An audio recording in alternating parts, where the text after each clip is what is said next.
Mtazamaji wa Global TV, tuko makaburini hapa ambapo ndipo mwili wa marehemu mama mzazi wa msanii wa Singeli Meja Kunta, ndipo nyumba yake ya milele ilipo. Madebe Lidai nimekutana naye hapa. Habari yako na pole kwa msiba? Habari yangu ni mzuri, lakini pia nashukuru. Hii pole ni yetu wote kwa sababu msiba ni mali yetu, ila maiti ndio mali ya ndugu. Kwa hiyo hapa tuko msibani, kwa hiyo ni jumuiko la wote. Leo na mesari sana. Hii ina maana gani? Hii ina maana kwamba msiba hauna kadi. Nenda ukiona turubai au mtu akifikwa. Kwa sababu msiba ule ni mali yenu. Wote mkamstiri mtu ili mpate thawabu kwa Mungu. Kwa hiyo hili ni moja ya jukumu la lazima tumekuja kulitekeleza.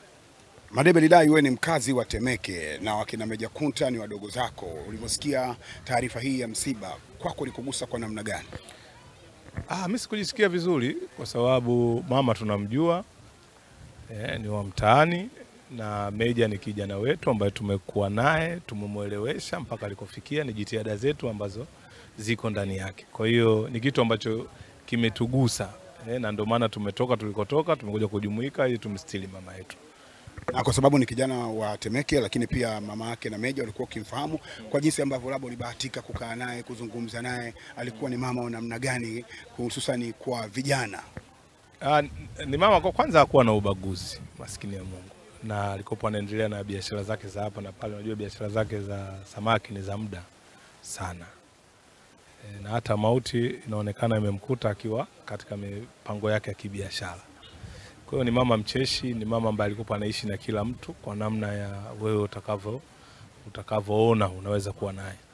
Kwa hiyo ni mama mmoja ambaye naweza kusema kina Meja pamoja na mtaa umepata pigo kwa namna moja au nyingine. Na umesema kwamba biashara yake ilikuwa ni samaki, na nimeona Meja naye alisema hivyo, na kwa pale mtaani walikuwa wakimchukuliaje mama huyu, mama yake na Meja ambaye ni marehemu kwa sasa? Alikuwa anaishi vizuri tu na watu. Alikuwa anaishi tu vizuri, na ndio maana nasema kwamba tayari kuna pigo kwenye mtaa kwa sababu ni mtu mcheshi, ni mtu ambaye anakuwa na kila mtu kutokana na namna wewe utakavyotaka uishi naye. Na kuwa na misuguano, kuanzia yeye, wanawe wale wengine wa kike wanne, kwa sababu mimi ninavyojua kina Meja wako 5 kama sikosei. Na wa kiume ni Meja peke yake. Neno lako kwa Meja Kunta na familia kwa pigo hili? Kwa Meja na familia ni kwamba tayari sasa unajua unavyokuwa mdogo unaita mama, unaita baba.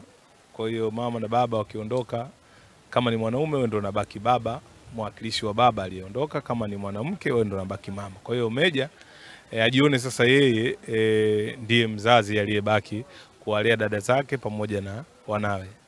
Tukiachana na msiba, Mwenyezi Mungu amlaze mahali pema peponi mama yetu, narudi kwa Madebe Lidai. Madebe Lidai, kwanza hongera sana. Asante. Na unajua ni hongera ya nini? Sijajua hongera ya nini. Mbona umeikubali asante? Kwa sababu hongera na pole jibu lake ni moja tu. Na katika hongera yangu ilikuwa inamaanisha kwamba juzi nimeona interview Chanuo mwanamke wako aliyekuwa sijui niseme au ni mke wako, nitakuwa nimekaa sawa sawa wapi hapo? Tusizungumze tu kwa msibani ndugu yangu. Sawa. Lakini nimeona akisema kwamba Madebe Lidai ndio alikuwa mwanaume wake wa kwanza kabisa. Alafu hebu ongea, hebu maliza kidogo. Gabi. Huyo bwana ni Madebe Lidai, nitaka ajibie lile ambayo alisema Chanuo na amekataa kulijibia hilo. Mimi naitwa Gabi Mtanzania.